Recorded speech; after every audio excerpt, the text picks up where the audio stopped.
Saya akan share screen. Sistem ini kok nggak keluar? Kelihatan nggak layarnya? Kalau saya presentasi, bentar.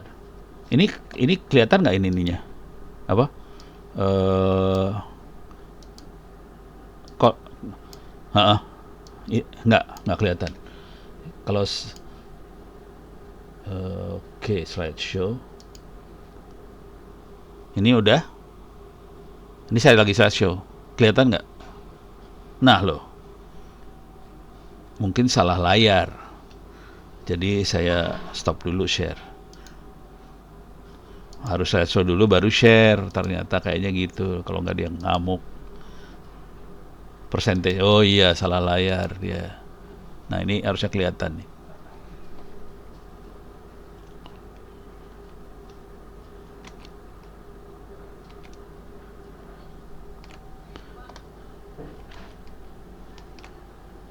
Aman ya? Aman? Udah boleh ngomong? Saya posisi gimana? Salah. Ya. Sini.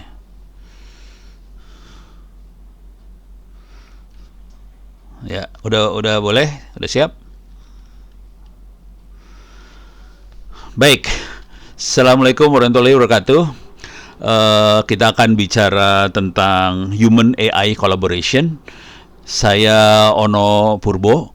Saya pada saat ini posisinya sebagai Wakil Rektor di Institut Teknologi Tangerang Selatan. Kita akan bicara tentang AI and Human Collaboration. Secara umum kita akan bicara tentang konsep dari AI itu sendiri, beberapa contoh, dan terakhir kita akan melihat tentang Large Language Model. Di transformasi digital, AI dan human collaboration ini sebetulnya ada di bawah itu semua. Dia sebagai supporting technology. Di transformasi digital sendiri ada barangkali 5 pilar atau 5 hal yang akan ditransformasi dari sisi visi, business model, support, baik itu leadership maupun organization, maupun management change, dan terakhir business process. Khususnya untuk AI dan human collaboration ini kemungkinan besar akan dominan di 2 hal, terutama di leadership sama organisasi support, sama di business process. Walaupun kita kalau menguasai teknologinya, ya semuanya bisa dibantu banget oleh AI.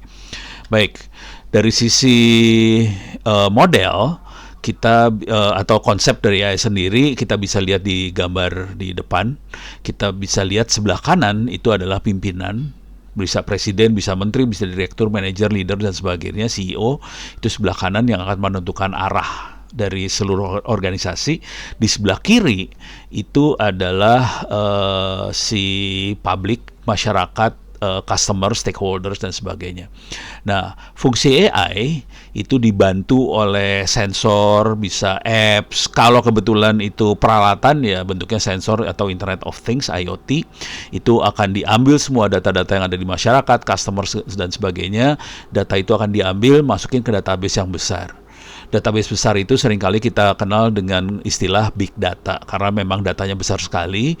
Kemudian oleh data science, data analytics, si engineer-nya ini, mereka akan melakukan analisa data tadi menggunakan teknologi artificial intelligence, machine learning, deep learning, dan output dari proses mereka berupa 2 hal besar, bisa berupa forecasting atau prediction, dan klasifikasi.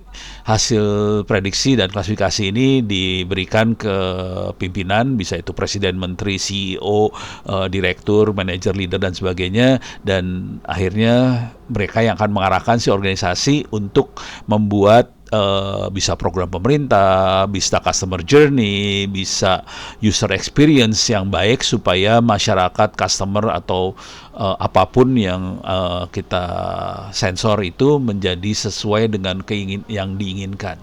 Kira-kira seperti ini. Jadi AI fungsinya lebih untuk mengekstrak wisdom, kemauan dari si customer atau masyarakat yang ada di sebelah kiri tadi. Nah, dari sisi user experience, User experience adalah interaksi antara user atau manusia dengan sistem yang di powered oleh AI. Dari interaksi ini tujuannya supaya lebih intuitif, lebih efisien dan disukai oleh si user. Dengan AI dapat mengenhance secara signifikan si user experience dengan cara personalisasi, natural language, analisa prediktif, interface yang adaptif, dan yang belakangan mulai kerasa adalah emotional intelligence. Oke. Nah, di sisi lain, dari sisi journey dari customer atau journey dari masyarakat, konsep ini, customer journey ini menjelaskan tentang tahapan dari customer yang akan diambil pada saat berinteraksi dengan platform atau bisnis yang kita operasikan. Dari sisi perspektif AI, tahapan sequence interaksi ini terdiri dari analisa, prediksi, dan optimasi supaya si step yang dilakui oleh customer ini jadi nyaman untuk si customer. Itu fungsinya AI di customer journey. Nah, ini kita bisa lihat contohnya dari user experience di AI. Ini di salah satu platform toko online. Kita bisa lihat di sini ada iklan. Ini kalau kita tanya ke semua orang, apakah iklan semua orang sama atau beda? Pasti beda.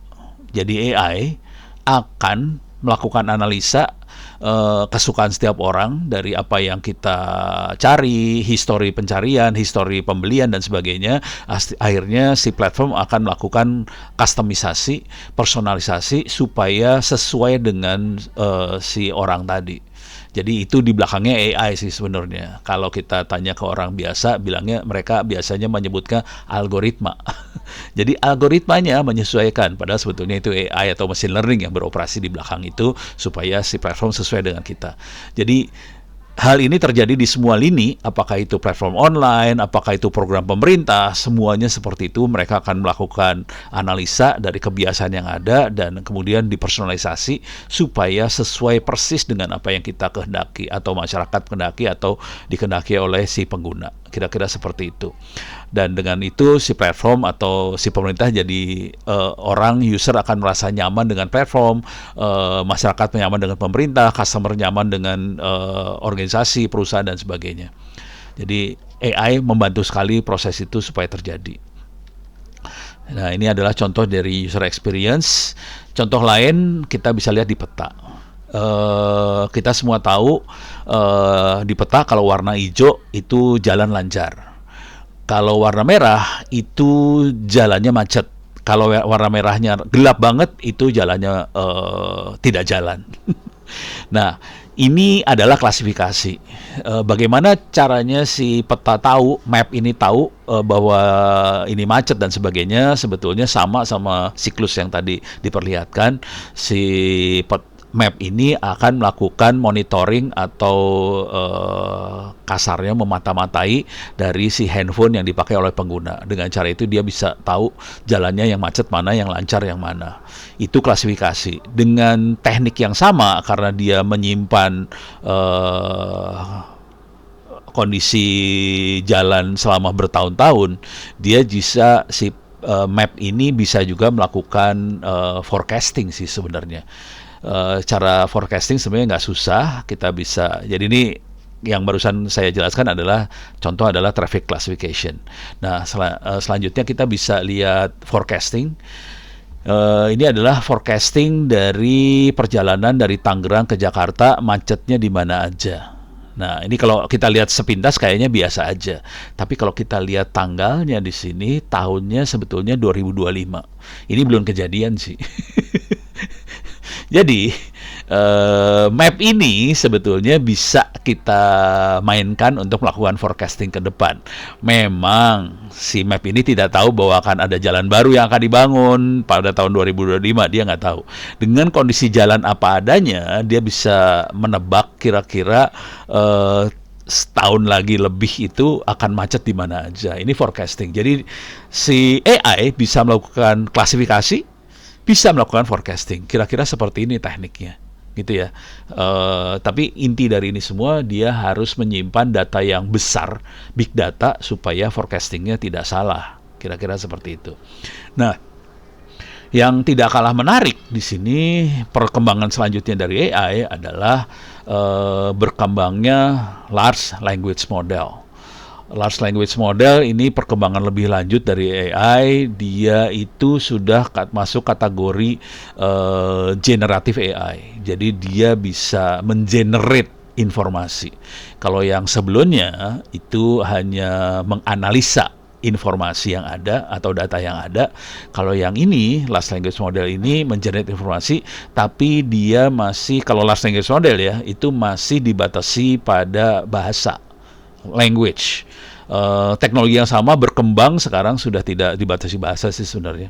Mereka berkembang bisa ke multimedia, bisa film, bisa audio dan sebagainya.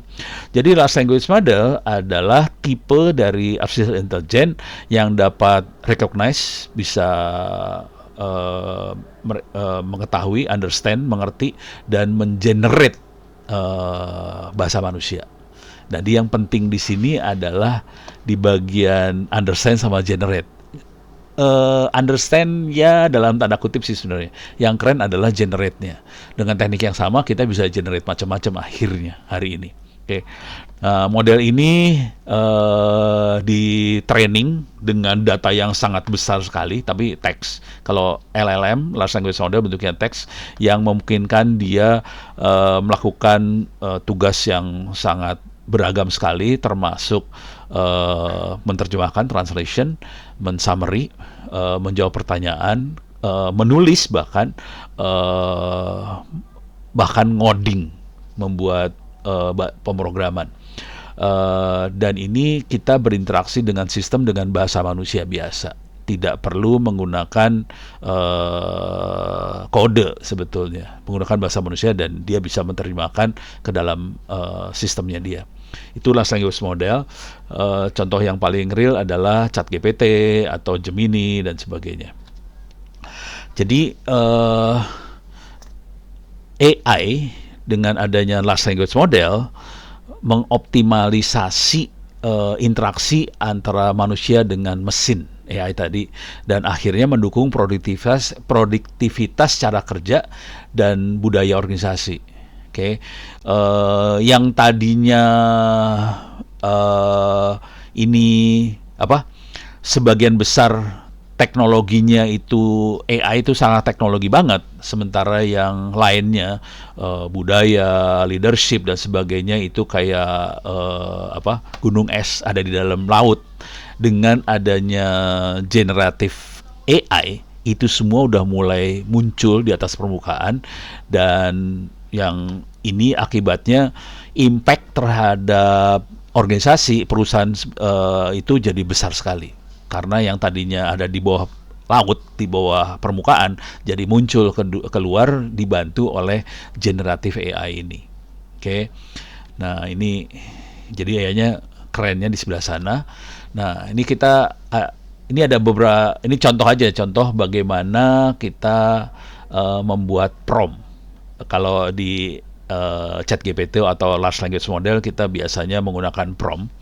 Prompt yang sering kita kirimkan berupa satu kalimat aja biasanya. Sebetulnya di large language model, supaya dia lebih presisi, kita bisa memberikan training yang lebih kepada sistem. Jadi promptnya sebaiknya tidak satu kalimat sih sebenarnya, tidak satu line, tapi kita bisa menambahkan knowledge atau nuansa supaya dia menghasilkan informasi yang lebih presisi lagi. Contoh, kalau kita buat outline presentasi tentang 8 fungsi keluarga, dia akan membuatkan outline presentasi tadi. Cuman dia jadi tidak fokus karena dia tidak tahu kemana presentasi ini harus diarahkan. Cuman kalau kita memberikan prompt yang lebih panjang, buat outline presentasi tentang 8 fungsi keluarga agar fokus pada keberhasilan anak dalam belajar, kerjasama bagi seluruh keluarga agar harmonis, agar anak dan keluarga menjadi entrepreneur yang gigih, anak menjadi bukan anak yang manja dan selalu minta uang jajan. Nah, itu dia akan memberikan presentasi yang berbeda dari yang prompt yang sebelumnya. Jadi itu cantiknya large language model sih sebenarnya. Seringkali kita hanya memakai prompt yang pendek, tapi kita sebaiknya disarankan banget menggunakan prompt yang panjang.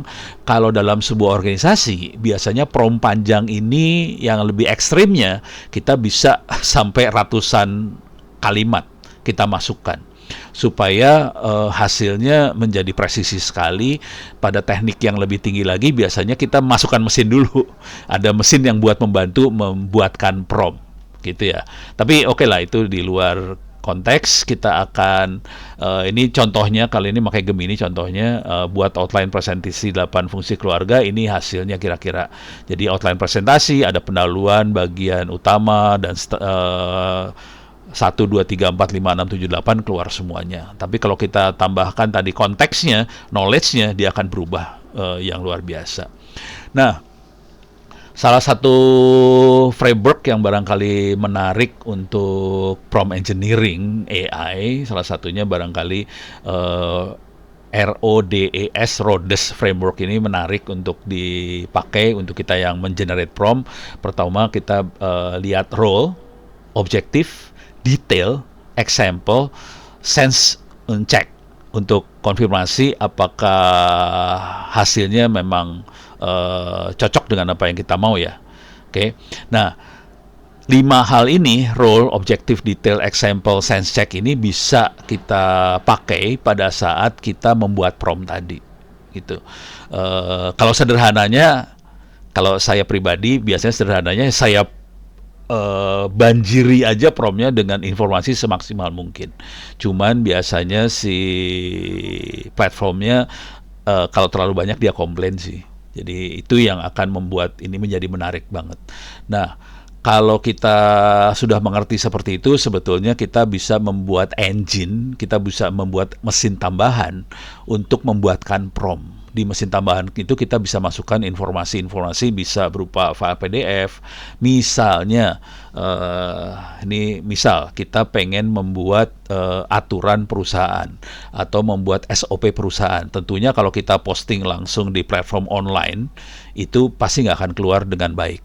Akibatnya kita perlu engine yang menyimpan informasi atau pengetahuan tentang aturan perusahaan yang sudah ada sebelumnya. Jadi kalau kita mengenerate kebijakan atau peraturan yang baru, kita harus relate dengan peraturan sebelumnya, dan itu yang kita lakukan hari ini. Atau kita membuat sendiri large language model itu sendiri, dan kita training modelnya dengan peraturan perusahaan yang kita miliki. Itu juga bisa dilakukan. Cuman membutuhkan resource yang lebih besar aja sih. Baik, jadi ini jadi menarik.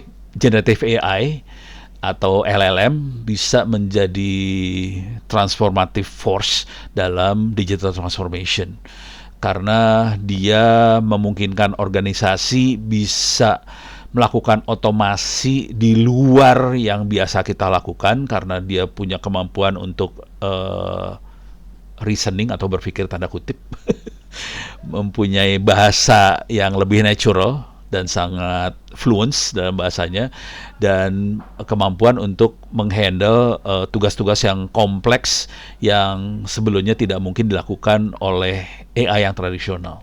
Jadi ini jadi menarik banget. Saat ini engine yang ada beberapa yang sifatnya open source yang sudah kami coba juga, tapi membutuhkan komputer yang cukup powerful ya untuk itu semua.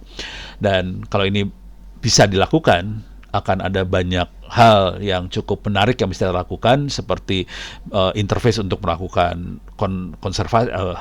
ngobrol lah, interface untuk ngobrol, berdiskusi, berinteraksi seperti manusia dengan manusia, padahal ini manusia dengan mesin, melakukan otomasi dari workflow, bisa menjadi co-pilot dalam operasi, bahkan bisa jadi agen yang otonomus di sistem yang organisasi yang kita jalankan.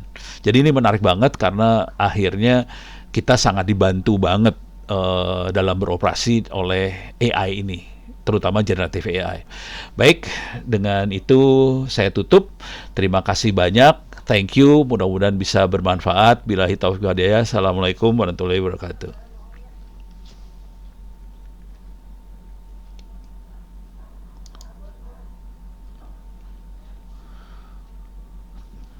Yes.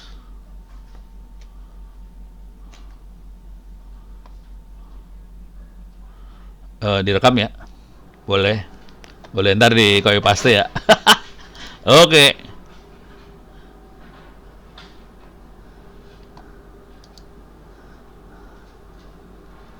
Ya, ya, ya.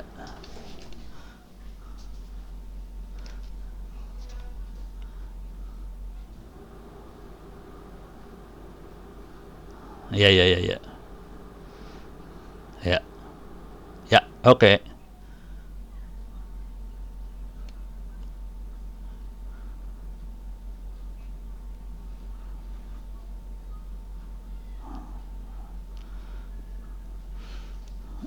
Gemini lebih seru sih sebenarnya. Ya, oke. Bentar, enaknya kayak oh itu aja ya. Share screen mau bahaya keluar ininya semua ya. Ya udah saya share itu aja lah. Window ini yang sistem window yang itu aja tadi. Bentar. Eh, ini kok keluar di sini lagi sih? Nggak kelihatan ya? Kelihatan. Oh, screen full. Oke, saya masuk ke sini aja. Berarti saya stop dulu lagi. Sistem share. Gemini share. Ini ya. Kelihatan nggak? Oke. Ya.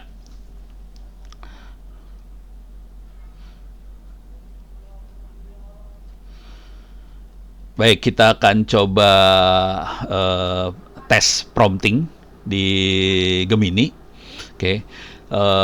Kita akan melihat bedanya kalau kita pakai prompt pendek dan prompt panjang. Gitu ya. Contoh, misalnya kita akan minta buatkan program pemerintah yang baik untuk pengentasan kemiskinan. Oke, enter. Ini promnya pendek, jadi dia langsung memberikan hal yang umum, general. Untuk mengatasi kemiskinan, kita perlu pemahaman tentang kemiskinan, pendekatan komprehensif, usaha mikro, pengembangan infrastruktur, keterlibatan masyarakat, koordinasi sinergi, evaluasi monitoring, terus program apa gitu ya. Ini tahap-tahapannya juga dia berikan. Cuman kalau kita rubah promptnya jadi lebih panjang, terutama untuk atau khususnya untuk masyarakat pedesaan di Kalimantan Timur,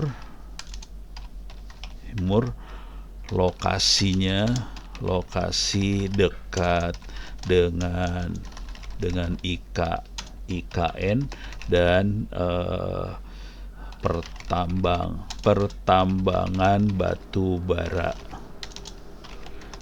Pendidikan mereka rata-rata masih SD, kemudian penghasilan selama ini hanya sekitar 3 juta per bulan dari perkebunan.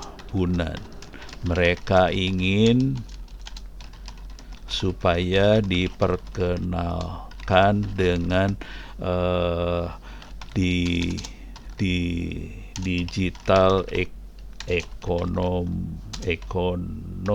terutama ekonomi terutama e-commerce. Oke, ini jadi lebih panjang, lebih presisi lagi. Ini akan menghasilkan hasil program yang berbeda daripada yang sebelumnya. Nah, ini udah mulai kelihatan bedanya. Ada literasi digital, pengembangan produk lokal, pembuatan pemasaran online, beda banget sama yang sebelumnya. Dan ini sangat spesifik dan presisi banget. Jadi, ini yang membedakan prom team ini. Kalau kita hanya umum, hasilnya jadi umum banget, lebar kemana-mana. Kalau kita bisa spesifik banget apa yang kita inginkan, ini akan menghasilkan hasil yang sangat bagus. Tentunya ini prompting ini harus dibuat sepresisi mungkin, sedetail mungkin promnya, supaya kita bisa menghasilkan hasil yang bagus. Tidak mudah untuk membuat prom yang presisi karena kita membutuhkan pengetahuan yang biasanya kita ekstrak dari data-data, dan ekstrak data-data ini sebaiknya dibantu oleh AI juga. Jadi dibantu oleh AI, kemudian bikin programnya dibantu AI lagi, kira-kira seperti itu. Mudah-mudahan ini bisa memberikan manfaat buat kita semua.